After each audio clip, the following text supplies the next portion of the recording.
पण आणखी एक ग्रॅमॅटिकल डिफरन्स आहे. हाऊस आणि होम या दोन्ही मधला जो ग्रॅमॅटिकल डिफरन्स आहे तो बऱ्याच जणांना कळत नाही आणि केव्हा कधी कुणाचा वापर करायचा हे सुद्धा कळत नाही. पण आता तो आपण पाहूया, हाऊस आणि होम. ओके, याचा भरपूर मोठा असा ग्रॅमॅटिकल डिफरन्स आहे आणि त्यांचा यूज सुद्धा वेगवेगळ्या पर्पज साठी केला जातो.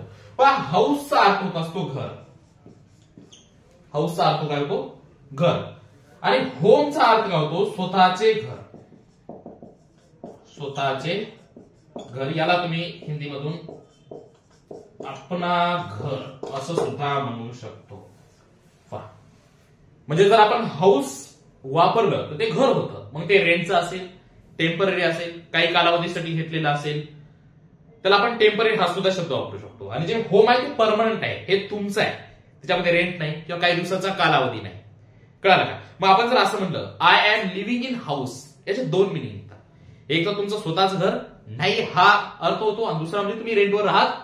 पण याला पण याच्यापेक्षा आणखी एक चांगला डिफरन्स तुम्हाला सांगतो. जर आपण हाऊस वर्सेस होम हा जर डिफरन्स आपण घेतला तर हाऊसचा अर्थ काय होत असतो, एक बिल्डिंग, एक डिझाईन, एक शेप, तो त्याचा अर्थ होतो.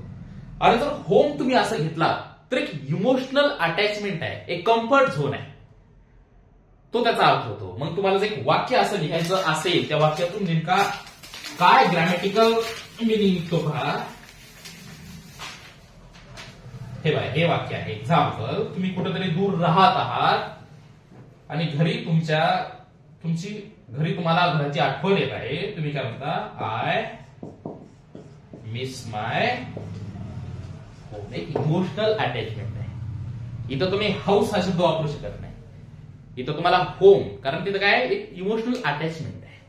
जर तुम्हाला इमोशनल अटॅचमेंट सांगायची असेल तर तुम्ही तेव्हा होम हा शब्द वापरायला पाहिजे. आणि जर तुम्हाला एक टेम्पररी काही कालावधीसाठी किंवा एक शेप आहे, बिल्डिंग आहे, this is big house, this is big house, this small house, तर बिल्डिंग शेप सांगायचे असेल तुम्ही इथं बिग हाऊस, हे काय सांगितलं मी, शेप सांगितलेला आहे, आणि वरी काय सांगितलं, इमोशनल अटॅचमेंट, कम्फर्ट झोन मी सांगितलेला आहे. तर हा आता मेन डिफरन्स आहे आणि हा त्याचा पर्पज सुद्धा वेगवेगळा आहे.